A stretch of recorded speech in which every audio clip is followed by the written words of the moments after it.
এখানে কি জানি একটা পাখি, এই যে বসে আছে, অনেক বড় পাখি। এই যে চুপ করে বসে আছে, এটা বোঝা যাচ্ছে না এটা কি কাকাতুয়া নাকি। যাই হোক, বসে আছে। এবার আমরা অন্য কিছু দেখার জন্য রওনা দেই, তার সাথে সুন্দর পরিবেশ দেখাবো।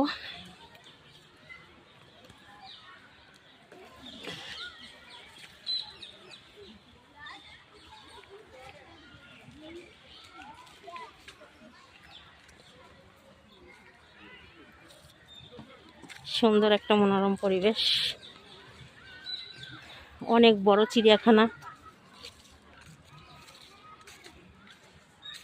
দেখার মতো অনেক কিছুই আছে।